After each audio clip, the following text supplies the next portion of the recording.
시청자 여러분 안녕하십니까? 소비자 시민모임 회장 김자희입니다. 어느새 다사다난했던 한 해가 지나가고 2018년 무술년이 성큼 다가왔습니다. 매년 똑같은 1년이 지나가지만 항상 새해가 기다려지는 것은 작년보다 더 나은 한 해를 보낼 수 있을 거라는 기대감과 희망 때문이라고 봅니다. 사실 농업과 농촌은 우리의 삼시세끼 먹거리를 제공하고 도시민의 휴식처의 역할을 하는 등 다양한 역할을 하고 있습니다. 최근 농업중앙회에서는 농업 가치를 헌법에 제정하기 위한 1000만 명 서명 운동을 전개하기도 했습니다. 오늘은 농업계와 소비자학계 또 정부 관계자분들이 한자리에 모여 농업 가치란 무엇이며 소비자 일반 국민에게 어떤 역할을 해야 하는지에 대해 이야기를 나눠보겠습니다. 먼저 이번 토론회에 참석해 주신 패널분들을 오른쪽부터 차례대로 소개해 드리겠습니다. 인하대 이은희 교수님 나와주셨습니다. 농림축산식품부 농촌정책국 이재욱 국장님 자리해 주셨습니다. 농협 미래경영연구소 김육곤 부소장님 참석해 주셨습니다. 오늘 발제 토론을 이끌어 주실 임정빈 교수님 참석해 주셨습니다. 이렇게 소비자들이 농업 가치에 대해 깊은 관심을 가지고 이번 토론회도 열린 것을 보니 농업에 대한 대중적인 인식에도 많은 변화가 생긴 것 같습니다. 오늘 농업인과 도시민이 상생할 수 있는 좋은 이야기들을 다양하게 나누었으면 좋겠습니다. 시청자 여러분, 여러분께는 농업, 농촌이란 어떤 의미를 가지고 있나요? 오늘 토론회에서는 앞서 말씀드린 바와 같이 소비자와 함께하는 농업의 다원적 기능 그리고 공익적 가치에 대한 이야기를 나눠보도록 하겠습니다. 농업의 다원적 기능 그리고 공익적 가치라는 말이 있는데 정확히 어떠한 의미를 가지는지 임정민 교수님께서 소비자와 함께하는 농업의 다원적 기능을 주제로 한 발제 토론을 통해 설명해 주시겠습니다. 네, 안녕하십니까. 서울대학교 임정빈 교수입니다. 오늘 이렇게 소비자와 함께하는 농업의 다원적 기능과 공익적 가치의 이런 토론회에 같이 하게 돼서 굉장히 영광스럽고 그리고 뜻깊게 생각합니다. 저는 오늘 여러분에게 농경제학을 오랫동안 연구한 학자로서 농업의 다원적 기능이란 무엇인가, 그 다음에 국내외적으로 어떤 논의들이 이 농업의 다원적 기능 혹은 공익적 가치와 관련돼서 논의가 되고 있는가, 그리고 이러한 것을 바탕으로 선진국들에서는 어떠한 농업 정책들이 시행되고 있는가, 그리고 앞서 우리 김자희 회장님께서 말씀하신 것처럼 최근에 우리 농업계가 헌법 개정 작업 중에 우리 농업의 다원적 기능을 헌법에 명문화하는 작업을 하고 있습니다. 그거와 관련된 정책적 의미에 대해서 말씀을 드리고, 마지막으로 우리 소비자들과 함께 할 수 있는 또 농업의 다원적 기능 혹은 공익적 가치의 확산에 우리 소비자들과 같이 할 수 있는 활동에 대해서 간략히 설명드리도록 하겠습니다. 우선 농업의 다원적 기능입니다. 아시다시피 많은 분들이 아시다시피 이 농업은 국민들에게 안정적으로 식량을 공급하는 전통적이고 본원적인 기능을 가지고 있습니다. 그렇지만 이러한 기능 이외에 농업은 이 농업 생산 활동과 연계되는 환경 보존이나 혹은 생태 경관의 유지, 그다음에 우리가 많이 얘기하는 농촌사회 활력을 통한 지역 균형 발전, 이러한 다양한 기능들을 수행하고 있습니다. 이것을 일명 국제사회에서는 농업의 다원적 기능이라고 하고 있습니다. 그럼 이러한 다원적 기능은 왜 중요한가에 대해서 말씀을 드리도록 하겠습니다. 일반적으로 식량을 생산해서 판매하는 우리 농민들은 실제 그걸로 시장에서 가격을 받고 본인들이 소득을 얻고 있습니다. 그래서 그 소득을 가지고 생계도 하고 또 자녀도 키우고 또 다른 여가 활동을 향유하고 계십니다. 그렇지만 앞서 말씀드린 농업이 가지는 공익적 혹은 다원적 긍정적 기능인 경관, 환경, 생태를 보존하고 또 이런 농업 생산 활동을 통해서 이루어지는 다양한 수자원이나 생물 다양성 뭐 이러한 기능들은 실제로 시장이 없습니다. 그래서 시장에서 보상을 받지 못하는 그런 산출물이라고 할 수 있습니다. 일명 우리는 이거를 공익제 혹은 또 결합제적 특성 또 이걸 일명 또 우리 경제학적 이론에서는 시장에 실패가 있는 긍정적 기능이라고 합니다.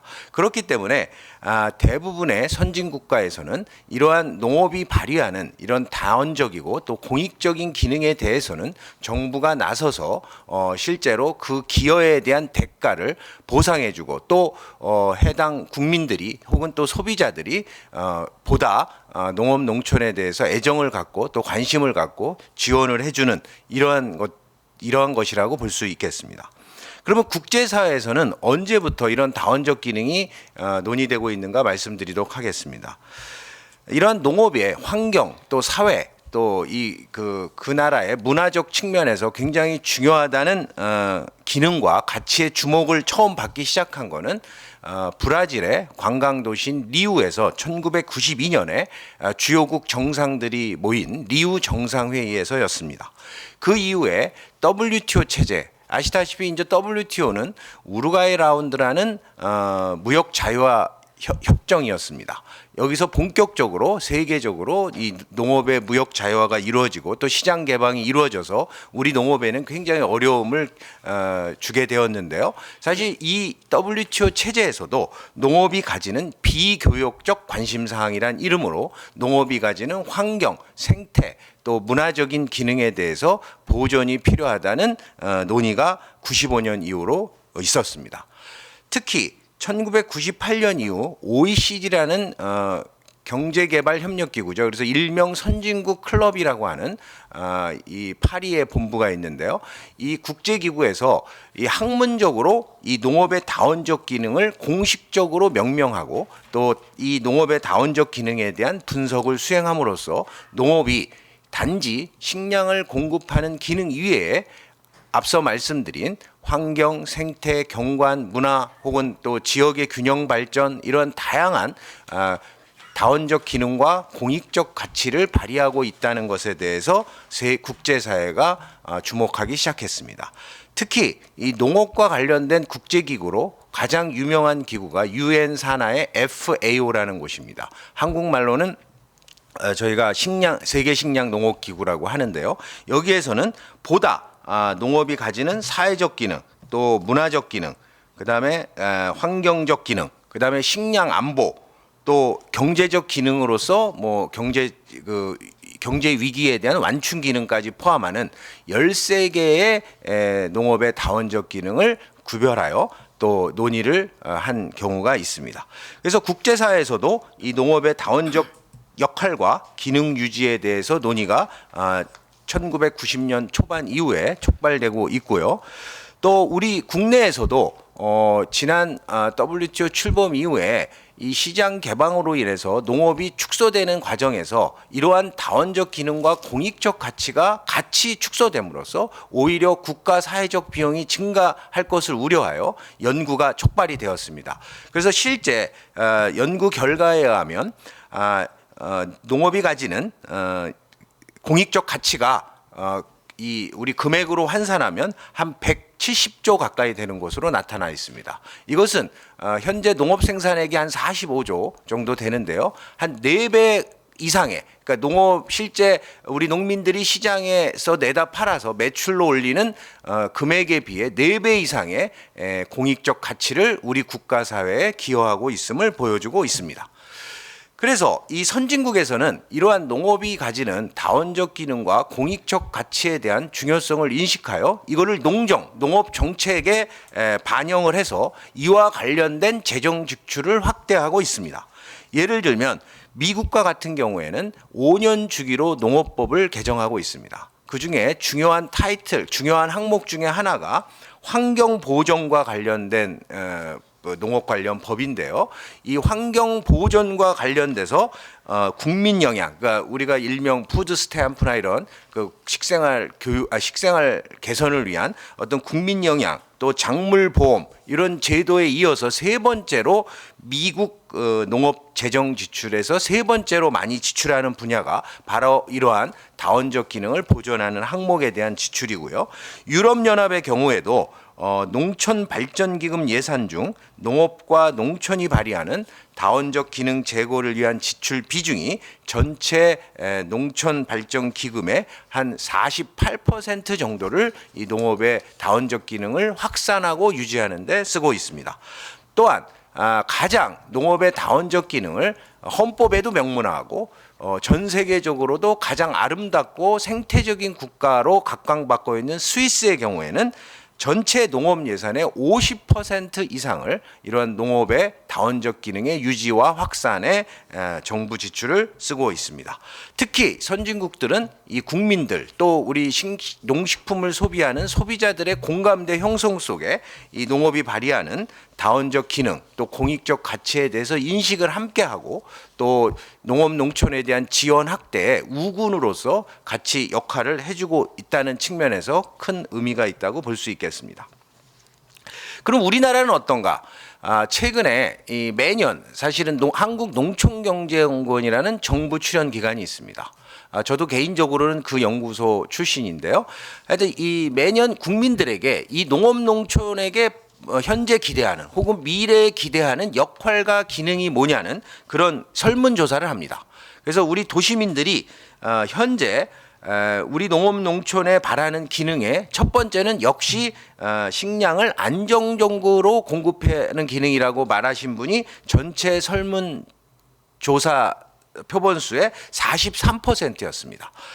로 가장 높았습니다. 그렇지만 나머지 약 57%의 우리 국민들이 식량을 공급하는 기능 이외에도 앞서 말씀드린 자연환경을 보존하고 또 경관을 보존하고 문화를 보존하고 또 농촌의 어떤 이 아름다운 어떤 공동체 문화가 존재하고 이런 것들에 대해서도 또 본인들의 어떤 치유나 또 휴양이나 혹은 체험의 공간으로서 농촌의 기능이 중요하다는 것도 57%에 달했습니다.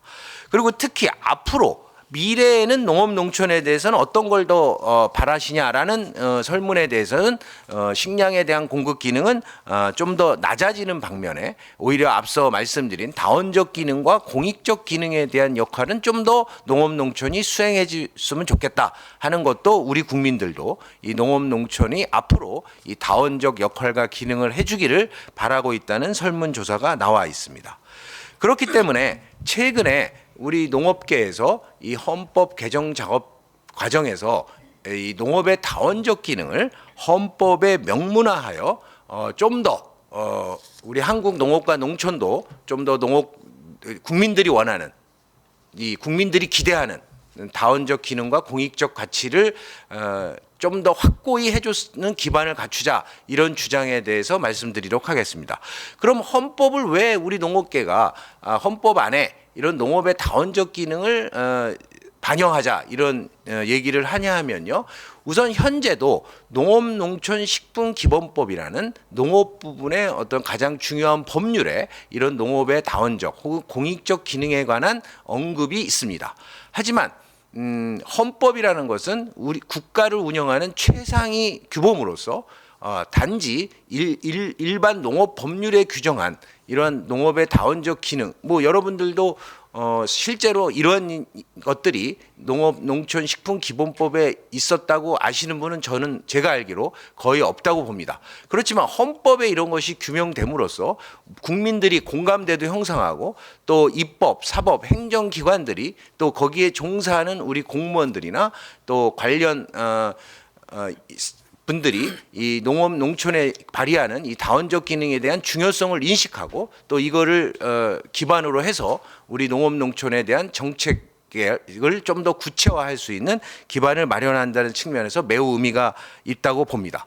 이런 측면에서 농업의 다원적 기능을 헌법에 명문화하는 기대 효과로는 첫째, 국민들에게 농업의 다원적 기능과 역할에 대한 인식 제고와 공감대 형성에 기여를 하게 됩니다. 일반적으로 교양 있는 우리 국민들은 최소한 헌법에 대해서는 좀 읽어보고 혹은 또 알게 되는 이런 게 있기 때문에 그런 측면에서 우선적으로 가장 큰 의미가 있다고 보겠고요.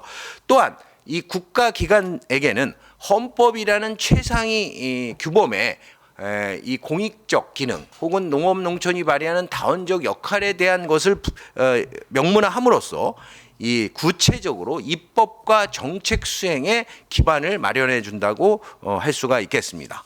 또한 우리 농업 생산자들에게도 실제 이러한 농업이 발휘하는 다원적 기능을 유지 혹은 확산하기 위해서 본인들도 그러한 구체적인 실천 의무가 있다는 것을 인식시키는 측면에서도 굉장히 중요한 의미를 갖고요.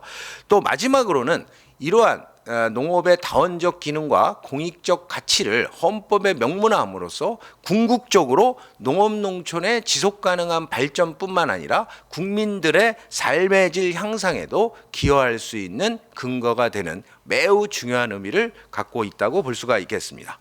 그래서 앞으로 이 농업농촌의 다원적 기능이 헌법에 명문화되는데 우리 소비자 혹은 또 우리 국민들 모두가 많은 관심을 가져주시는 것이 실질적으로 우리 국가의 건전한 발전과 또 국민들의 삶의 질 향상에 매우 중요한 의미를 갖는다고 말씀드리고 싶습니다.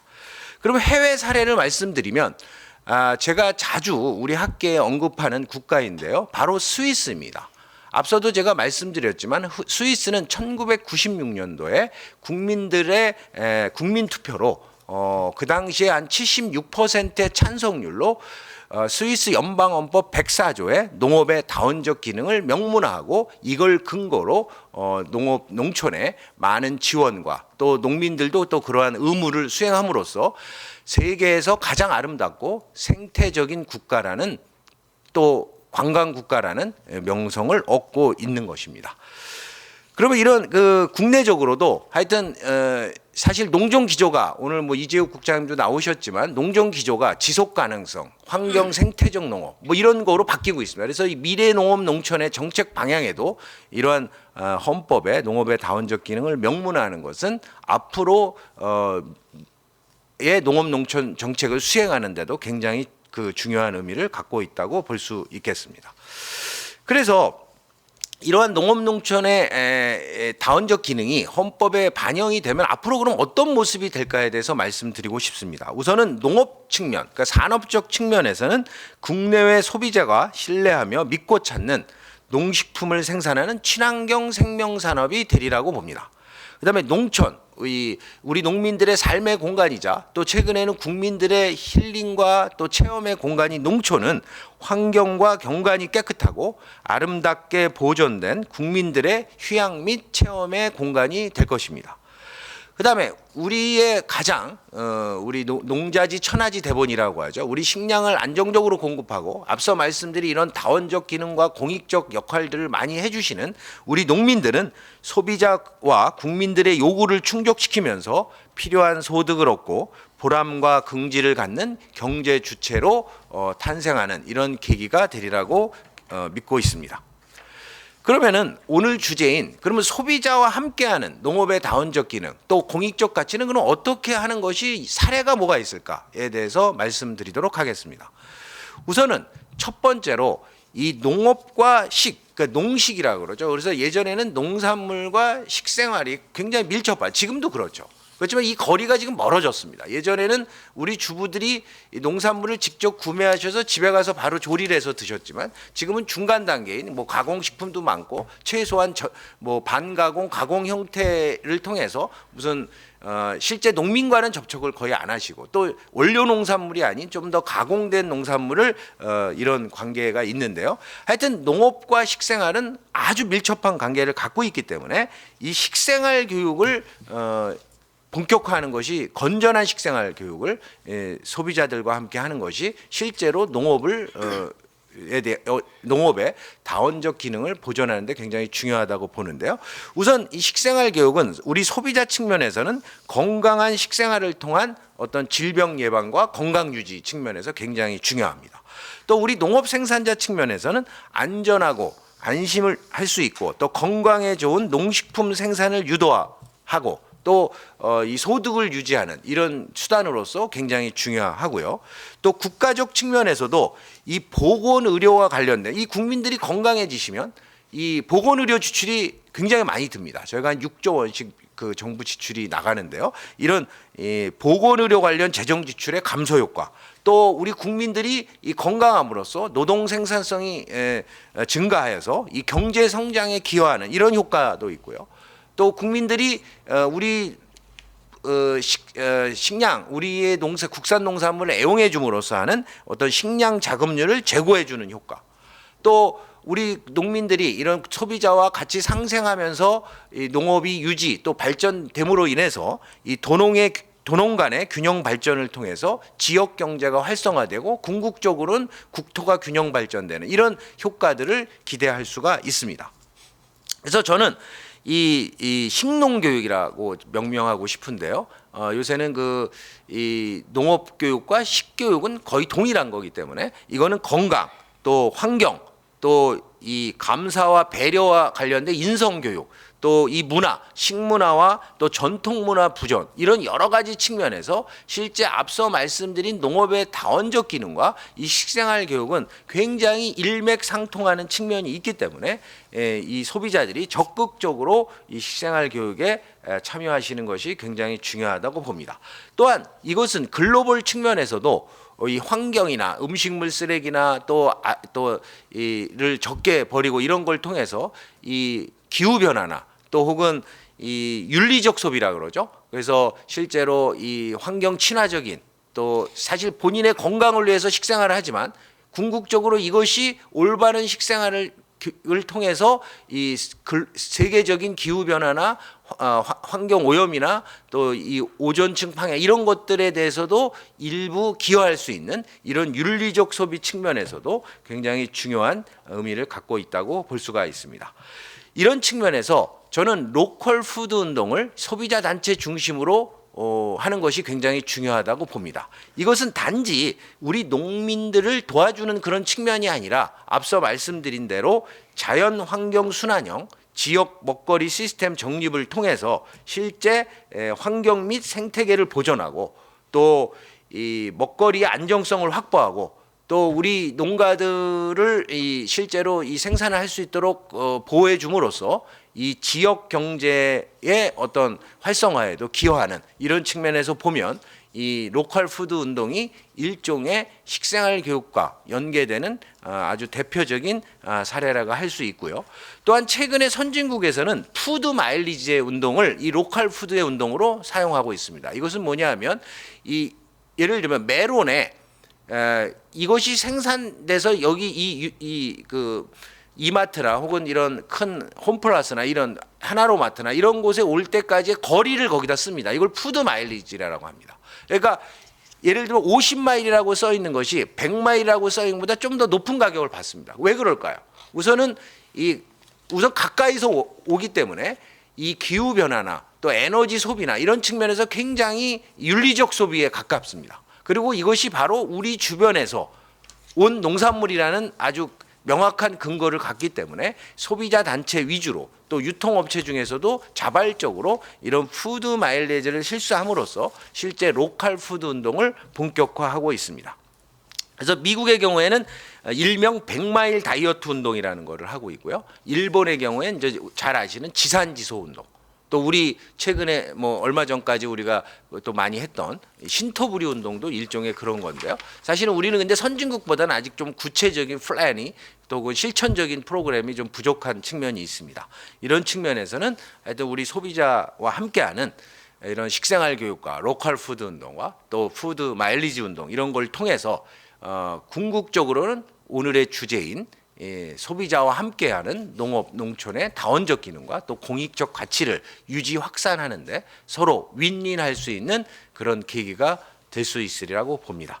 그래서 앞으로 이 고품질의 안전 농산물의 생산 및 유통 체계를 구축하는데도 이 소비자들이 어떻게 식생활 활동을 하느냐가 굉장히 중요하고 또 이것이 궁극적으로 우리 농업 농촌의 지속적인 발전에도 기여할 수 있기 때문에 소비자들이 적극적으로 이 식생활 교육 운동에 나서주는 것이 우리 농업 농촌의 다원적 기능 유지 확산에도 크게 기여하시는 길이라고 믿고 있습니다.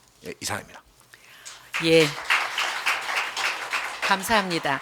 우리 임 교수님 설명을 듣고 보니까 그 농업의 다원적 기능과 공익적 가치라고 하는 말이 어떤 의미인지 와닿고, 이미 소시모에서는 올해 그 봉화에 가서 농촌 체험 프로그램을 했는데 그걸 그 몸으로 이미 다 경험을 했다라고 하는 생각이 듭니다.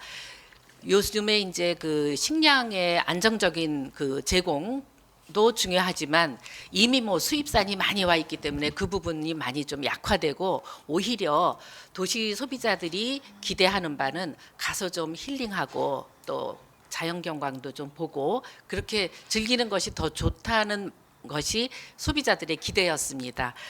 그러면 오늘 그 특히 이제 이은희 교수님께서는 아까 우리 임 교수님이 식생활 교육하고 활용하면은 보다 그 소비자들하고 직접적인 도농 교류라든지 이런 게 그 훨씬 더 효용도가 높을 일이라고 말씀을 하셨는데 어떻게 보시는지요? 네, 안녕하세요. 저는 그 소비자학을 오랜 세월 동안 공부를 해온 사람입니다. 그래서 그 임정빈 교수님 발제 원고를 보고 이 부분도 정말 중요하구나라고 생각을 했고요. 제가 공부를 오히려 많이 했습니다. 너무 훌륭한 원고에 대해서 그 토론을 하게 돼서 오히려 더 좀 송구스러운 마음도 있는데요. 회장님은 혹시 스위스 갔다 오셨어요?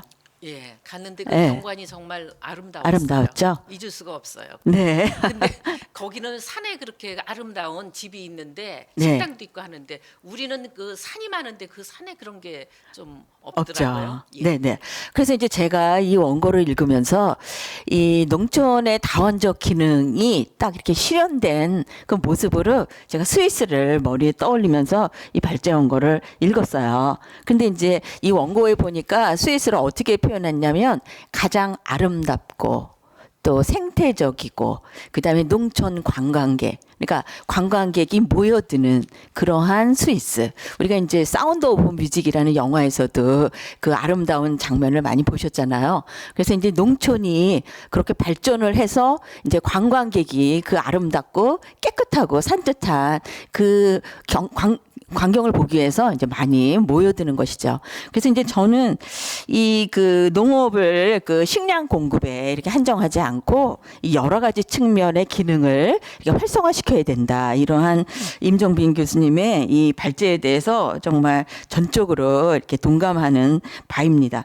그래서 이제 말씀을 하셨는데 식량 공급에 한정하지 않고 환경 및 생태, 또 문화 및 경관, 또 식량 안보, 그다음에 농촌 활력 뭐 이런 것들이 앞으로 중요한 기능이다. 이렇게 말씀을 하셨어요. 근데 이제 제가 그 소비자를 연구하기 때문에 항상 이렇게 수요자의 관점에서 이렇게 모든 걸 이렇게 보는 게 습관이 돼 있거든요. 그래서 이제 이 원고를 읽으면서 한편으로는 수요자 관점이 필요하다. 라고 생각을 하면서도 또 그 주체자인 그 농촌에 계시는 분들의 입장이나 상황, 이것도 같이 항상 고려가 돼야 된다. 그러한 생각을 제가 하게 됐습니다.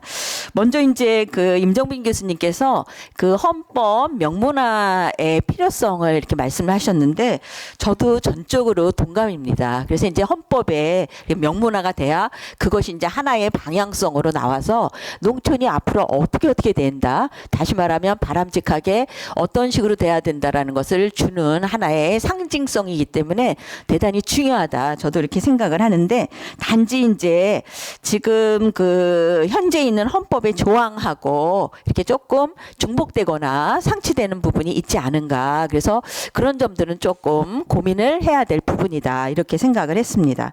그래서 이제 다원적 기능이라고 할 것 같으면 생태계 보전, 또 환경 보전, 자연경관 보전 뭐 이런 것들을 이렇게 강조를 하는 것인데, 이미 헌법 35조에 이 국가와 국민은 환경 보전을 위해 노력해야 된다 이렇게 규정이 돼 있거든요. 그래서 이제 그 부분을 어떻게 같이 중복 문제 이걸 어떻게 할 것인가, 그것이 또한 중요하다고 생각하고요.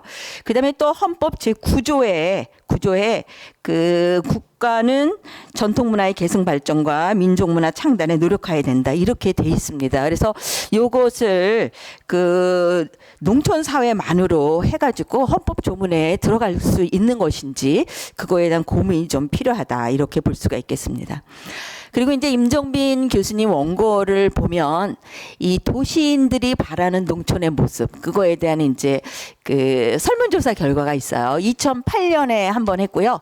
6년이 지난 2014년에도 한 번 했습니다. 그래서 도시인들은 농촌에 무엇을 기대하는가? 그래서 6년 내 텀을 두고 기간을 두고 조사를 했는데 상당한 변화가 있었어요. 그래서 도시인들은 그 식량의 안정적 공급을 원하는 비율이 반으로 뚝 줄어들고요. 그 대신 이제 뭐를 원하느냐?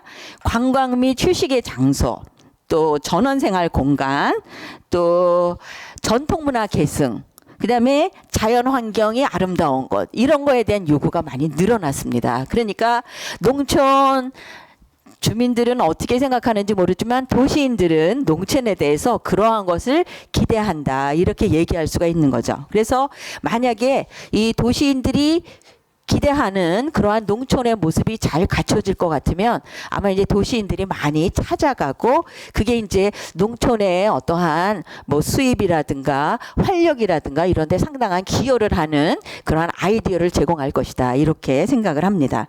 저는 근데 제가 교육을 30년 정도 해온 사람인데 교육이라는 말 별로 안 좋아합니다. 그리고 그 특히 사람들요, 특히 학생들도 공부한다고 하자 그러면 싫어해요.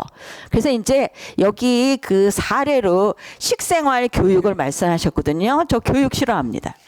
네, 교육 싫고요. 뭘 좋으냐? 체험 좋습니다. 체험. 맑은 물, 신선한 공기, 또 안전한 먹거리, 아름다운 자연, 또 생태 체험, 농촌의 전통문화 체험, 막 생각만 해도 너무 좋지 않습니까? 또 이 자연에서 할 수 있는 다양한 놀이와 체험. 문제는 이제 이거를 갖다가 어떻게 통합적으로 좀 공급하는 그러한 모습들이 있어야 되겠다. 그래서 이거를 통합적으로 어떻게 공급할 것인가. 또 공급을 하기 위해서는 어떤 단계적 로드맵. 또 저는 시범사업 같은 거를 좀 활성화해도 좋겠다. 이런 생각도 들고요. 또 지역별 무슨 특성화 이런 거를 해도 좋겠다. 이렇게 생각이 듭니다. 그래서 이제 소비자로 하여금 농촌에 대해서 무엇인가 막 이끌리게 하려면 교육시키지 말고 체험시켜라. 그러면 교육이 필요한 건 누구냐? 저는 농촌에 거주하시는 분들이라고 생각을 해요. 왜? 교육은 역량을 키우는 거거든요. 특히 이 도시인들의요, 그 눈높이 정말 높습니다. 그래서 그 눈높이에 맞추기 위해서는 그 눈높이는 어느 정도 되는지, 그 다음에 그걸 맞추기 위해서는 무엇을 어떻게 해야 되는지, 그거에 대한 역량을 오히려 키워야 되기 때문에 이 농촌에 대한 교육, 특히 최근에 이 창업을 토대로 한 뭐 교육이나 이런 것들 많습니다.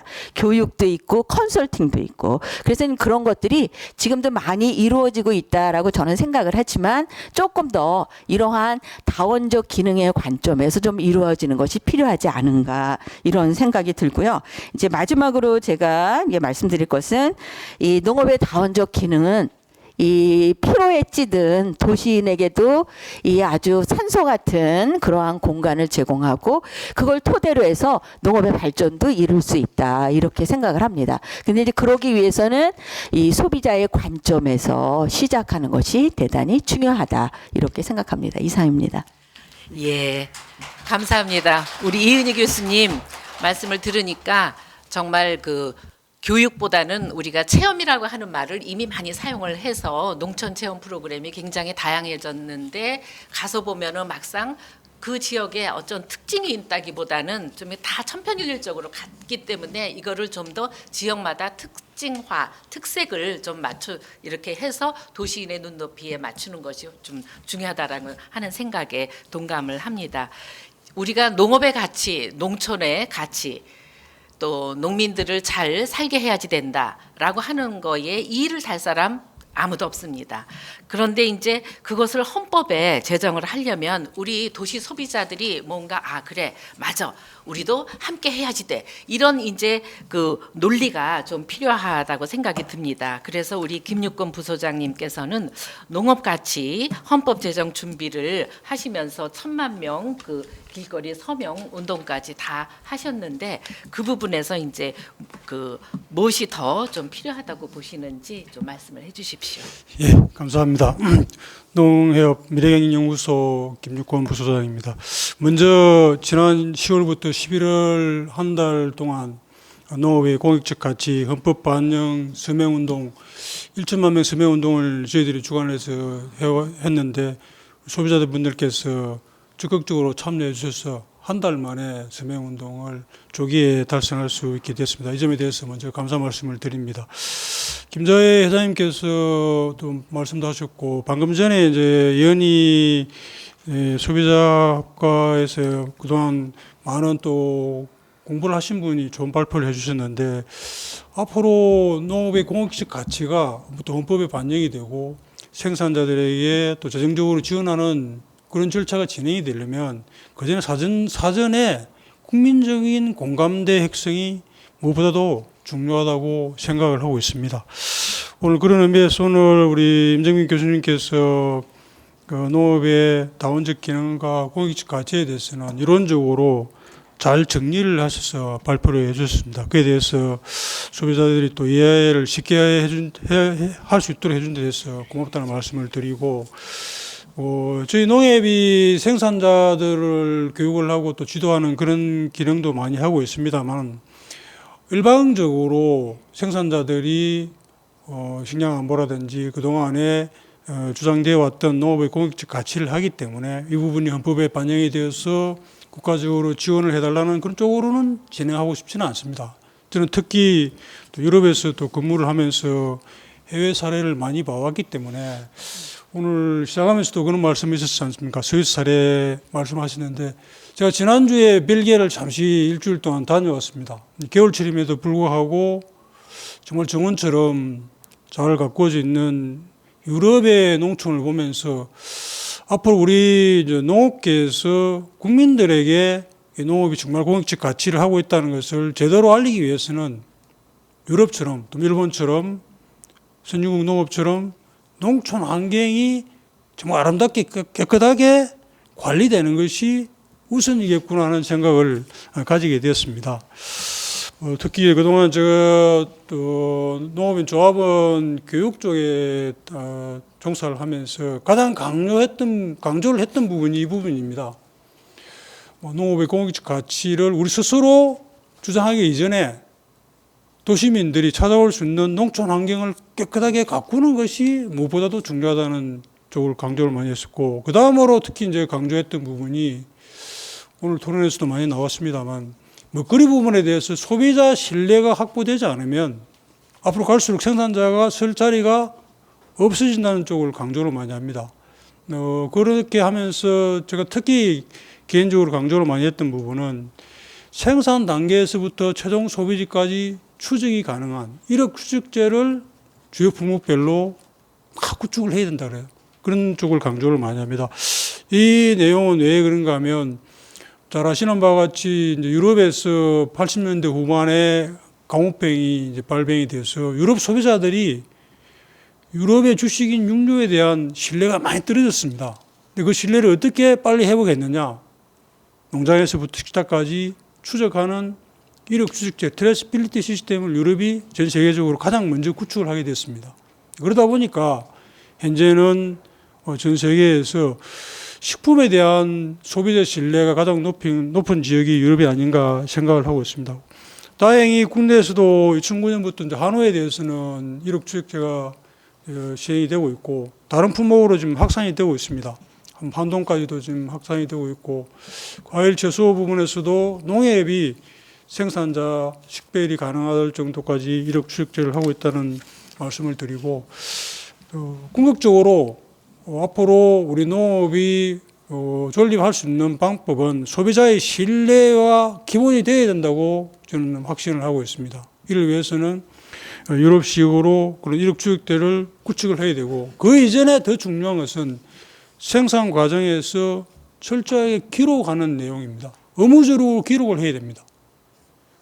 어떻게 보면 농가에서 생산하는 내용을 제대로 기록하는 것에 그새서부터 이력주식제는 출발한다고 저는 생각을 합니다. 이런 노력이 곁들여져야만 소위 말하면 유럽에서 이야기하는 그 생산자의 상호 준수 의무를 지켜야만이 소비자들이 그에 대한 응당하는 보상을 해줄 수 있지 않을까 그렇게 확신하고 있습니다.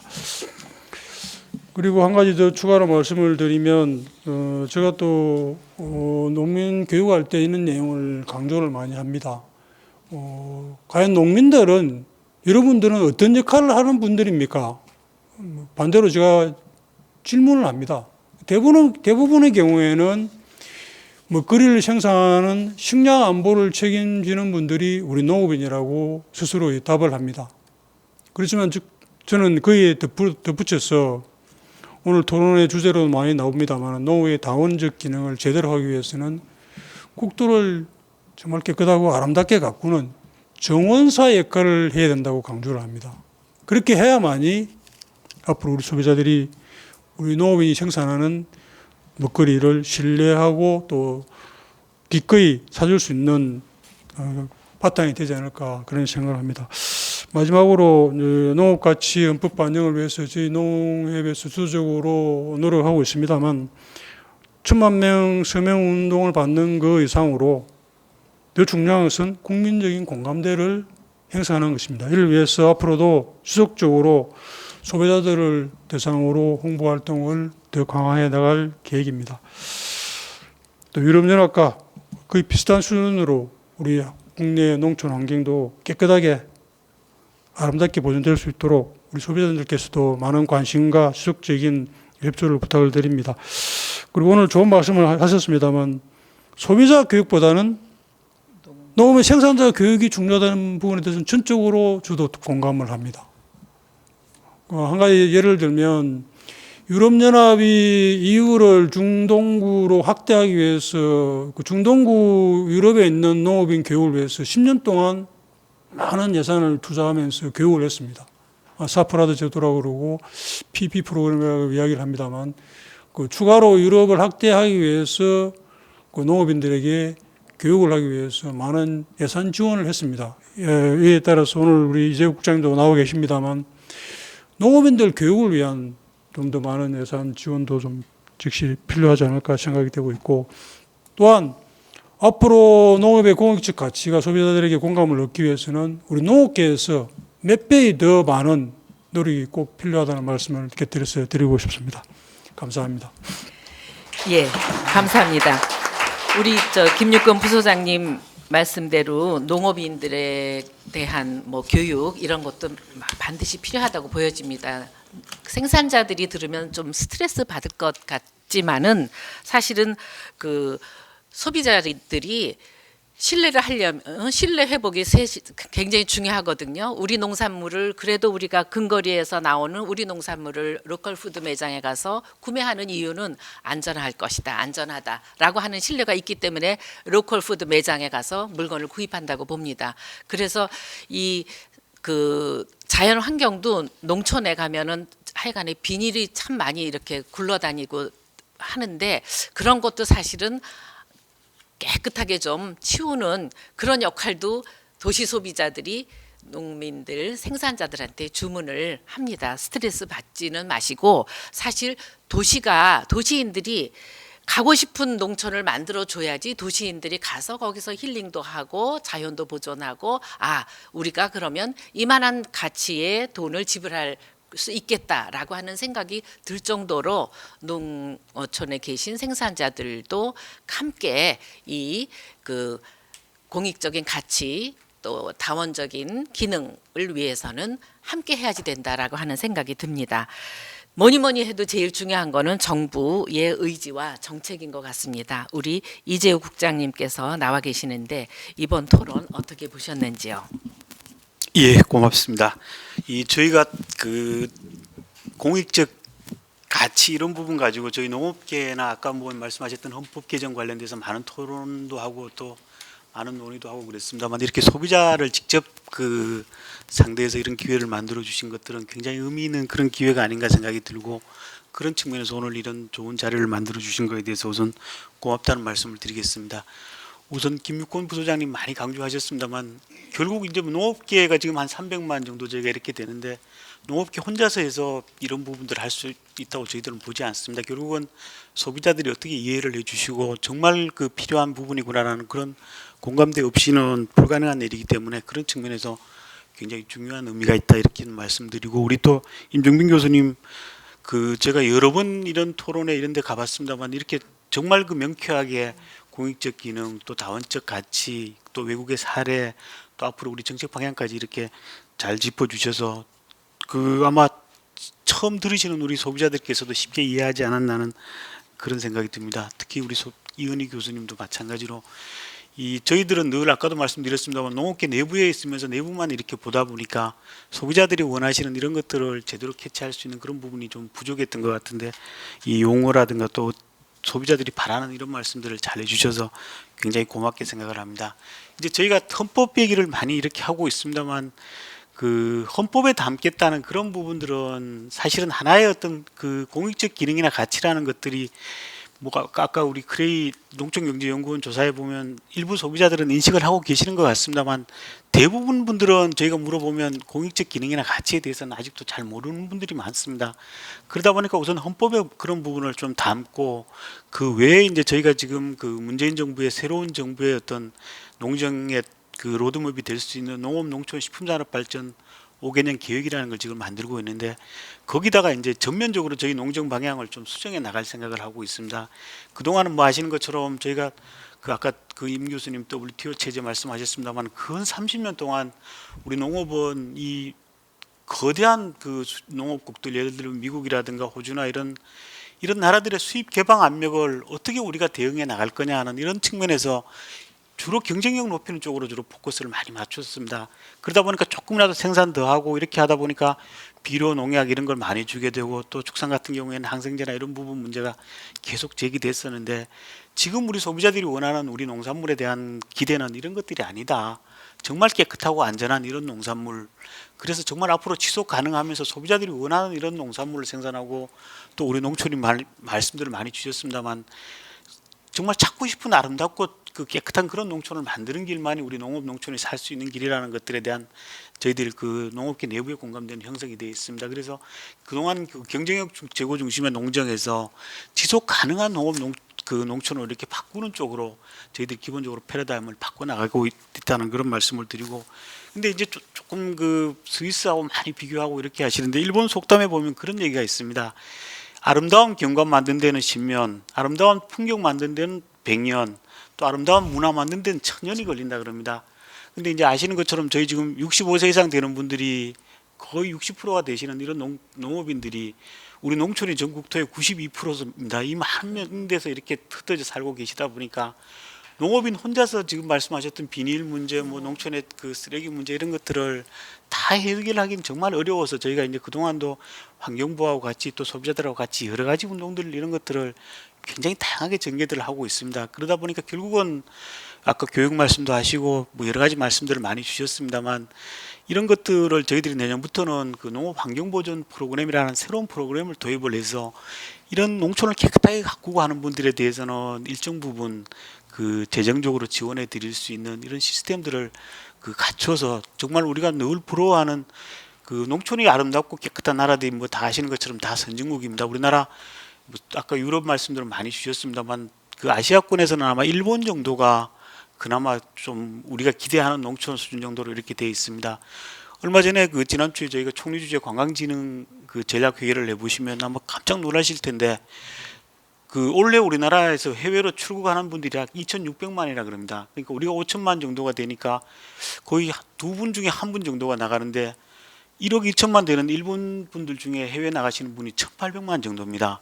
그러니까 우리가 일본보다 거의 한 5배 정도 이상 해외를 많이 나가시는, 물론 뭐 저희가 해외 나가서 견문 넓히고 이런 건 좋습니다만, 제가 이제 조금 안타까운 것들은, 이 저희도 유럽에서 공부하고 이렇게 할 때 보면 이 휴가 문화가 굉장히 저희들하고 좀 다릅니다. 물론 뭐 문화적 차이도 있고 그렇습니다만, 그분들이 제일 그 선호하는 휴가 문화는 정말 깨끗하고 아름다운 농촌에 가서 가족들하고 일주일씩 열흘씩 거기서 힐링하면서 아무것도 않고 책 보고 음악 듣고 산책하고 이렇게 돌아오는 이런 휴가 문화 이런 것들이 저희들이 앞으로 지향해야 될 그런 소중한 문화고 아까 말씀하셨던 그런 그 해외 관광객들이 나가는 분들이 많다 보니까 원래 저희들이 관광 수지 적자만 해도 150억 불 정도가 됩니다.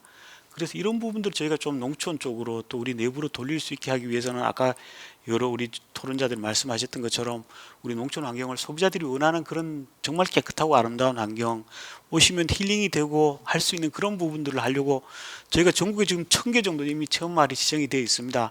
물론 이제 그중에 연세 높으신 어른들이 조금 서비스 마인드가 아직은 좀 약하고 이런 부분들이 계십니다만 이런 것들을 저희가 커버하기 위해서 그 지금 1년에 귀농 귀촌하시는 분이 작년 통계로 거의 50만 정도 되십니다. 그래서 이런 새로운 분들 서비스 마인드를 갖추고 또 영향 있는 분들하고 이런 것들을 잘 매치시켜서 앞으로 농촌에 오시면 정말 좋은 환경에서 그 도시에서 쌓였던 스트레스나 이런 것들을 풀 수 있는 그런 기능들 이런 것들이 자연스럽게 우리 소비자들한테 체감되면 공익적 기능이나 이런 것들을 따로 아마 저희들이 홍보 안 하셔도 앞으로 내가 힘들고 어려울 때는 농촌으로 가겠다는 이런 생각들이 자연스럽게 되면 그런 것들이 우리 그 농업인들한테는 소득 증대로 연결되고 또 소비자들한테는 새로운 어떤 그런 그 도시 생활의 어려움을 해결할 수 있는 좋은 수단이 되지 않겠냐 해서 저희들이 이제 정책적으로 그런 부분들로 아까 말씀드렸던 패러다임도 바꾸고 또 도시하고 농촌이 같이 상생할 수 있는 그런 나라로 이렇게 만드는데 그 저희 정책적으로는 최대한 노력할 생각을 하고 있습니다. 그래서 아까 우리 김자희 회장님 아까 체험마을 말씀도 하시고 또 직접 농촌에 가셔서 우리 소비자 단체들이 굉장히 열심히 하고 계십니다만 그런 운동들이 조금 좀 전체적으로 좀 확산이 되셔서 이게 뭐 농촌을 도와주는 그런 게 아니고 그렇게 하는 것들이 서로 간의 이익이라는 그런 인식들을 공유하시는 게 굉장히 중요한 그 과제가 아닌가 이렇게 생각이 듭니다. 우리가 지금 3만 불이 넘는 나라를 여러분 한번 가만히 보시면 도시하고 농촌의 격차가 이렇게 큰 나라는 세계 우리나라밖에 없습니다. 그러니까 그만큼 저희들이 그 해야 될 일들이 많고 또 소비자하고 그 우리 농업인들을 같이 연계시킬 수 있는 다양한 노력들을 해야 될 그럴 시점이 바로 지금이 아닌가라는 생각이 들고 그 시작을 저희가 이번에 30년 만에 개정하는 헌법에 이제 공익적 그 기능을 담으면서 나머지 모든 정책적인 부분들 또 그 농업인하고 우리 소비자가 같이 갈 수 있게 하는 그런 노력들을 같이 해 나갈 때 아마 그런 부분들이 해결될 수 있지 않겠냐 저희들은 그렇게 보고 있습니다. 고맙습니다. 예, 감사합니다. 이 국장님 말씀을 들으니까 소비자 단체가 나서서 농촌에 지금 그 계신 분들이 다 연령층이 높으니까 그분들한테 깨끗이 치워라 가꿔라 할 것이 아니라 우리 소비자 단체가 가서 자연 환경을 잘 가꾸고 지저분한 것도 좀 정리하고 그런 프로그램을 하나 만들면은 좀 지원을 해주시면은 괜찮겠네요.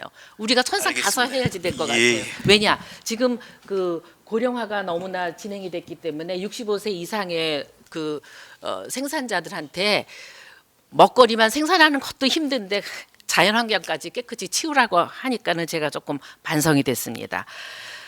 오늘 아무튼 2017년을 마무리하면서 농업 농촌의 다원적 기능과 공익적 가치에 대해서 생각해 보는 계기가 되었고 도시가 따로 있는 것이 아니라 또 농촌이 따로 있는 것이 아니라 대한민국이 하나다라고 하는 생각이 들었고 오늘 우리가 앞으로 농업 농촌의 그 공익적인 가치와 뭐 기능 이거를 잘 살리기 위해서는 헌법 제정도 중요하지만 먼저 우리의 의식이 좀 달라져야 되겠다라고 하는 생각도 해봅니다. 그런데 이제 소비자들 중에는 지금 우리 방청객에 와 계신 분들은 농촌에 대한 농업에 대한 이해도가 굉장히 높으신 분들입니다. 그런데 해보니까 젊은 30대 20대의 경우에는 농업 농촌에 대한 이해가 전혀 없고 굉장히 낮습니다.